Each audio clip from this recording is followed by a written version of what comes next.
ইফতারি করার আগ মুহূর্তে আমরা যে পেঁয়াজু, আলুর চপ, বেগুনি, হ্যাঁ এগুলো খান আপনারা? রুয়াবজা শরবত খান নাকি?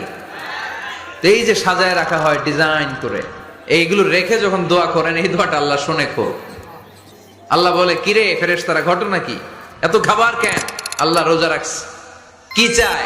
আল্লাহ ক্ষমা চায়। তো খায় না যে তৃষ্ণার, তো আল্লাহ আপনার ভয়। আমার দেখছে না, আল্লাহ আপনারা দেখে নাই। জান্নাত দেখে নাই, আমার জাহান্নাম দেখেছে। আল্লাহ কিন্তু জানে, তারপরে ফেরেশতাদের মুখ থেকে বের করা হবে। সুবহানাল্লাহ পড়েন। আমার জাহান্নাম দেখেছি কিনা বলো।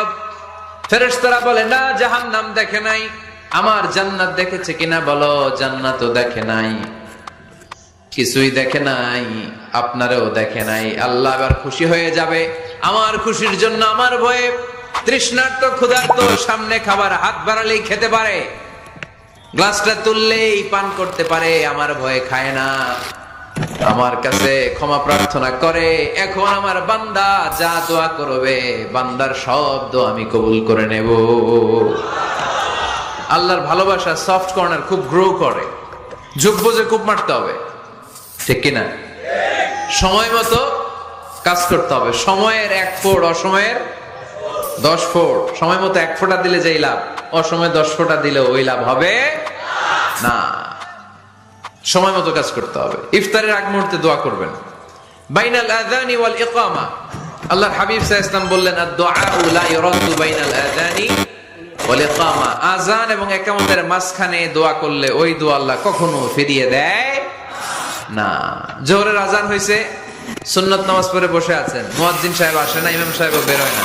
এই সময়টা অনেকে কিছুই করে না, দড়ির দিকে তাকায় থাকে, মোবাইল টিপে, পাশের লোকের সাথে কথা বলে। কিন্তু এটা যে it's a very high time to make দোয়া, এটা যে দোয়া করার সবচেয়ে দামি সময়, এটা অনেকে টেরই পায় না। ইউসুফের খিলের ভাইয়েরা, আপনাদের মনে থাকবে তো? আযান ইকামতের মাঝখানে সময় পেলে কি করবেন? লিস্ট করবেন কি কি লাগবে। আল্লাহ আমার টাকা লাগবে, আল্লাহ আমার পয়সা লাগবে, আল্লাহ আমার স্বাস্থ্য খারাপ, সুস্থতা লাগবে, আল্লাহ আমার ছেলে নাই, ছেলে লাগবে, আল্লাহ আমার মেয়ে নাই, মেয়ে লাগবে, আল্লাহ আগামী ইলেকশনে আমি দাঁড়াইতে চাই, আমার তুমি চেয়ারম্যান বানাই দিও। এগুলো লিখবেন। পারবেন? কথা কয় না। পারবেন? পারবেন? সুপার শপে গেলে কি কমন পড়ছে নাকি আপনাদের দোয়া?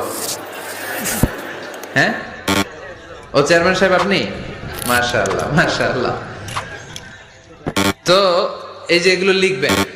সুপার শপে গেলে কিন্তু আমরা লিস্ট করি, চাল লাগবে, ডাল লাগবে, রসুন লাগবে, পেঁয়াজ লাগবে, করি না লিস্ট? দেখেন দুনিয়ার জন্য কত কনসাস আমরা, কত সচেতন। কিন্তু আল্লাহর কাছে কি চাওয়া লাগবে ওইটা নিয়ে টেনশন নাই, লিস্ট করবেন আর চাবেন। এরপর আল্লাহর হাবিব বললেন, দুবুরাস সালাওয়াতিল মাকতুবা, প্রত্যেক ফরজ সালাতের পরে আমরা যে আল্লাহর কাছে দোয়া করি, ওই দোয়া কবুল করে কে?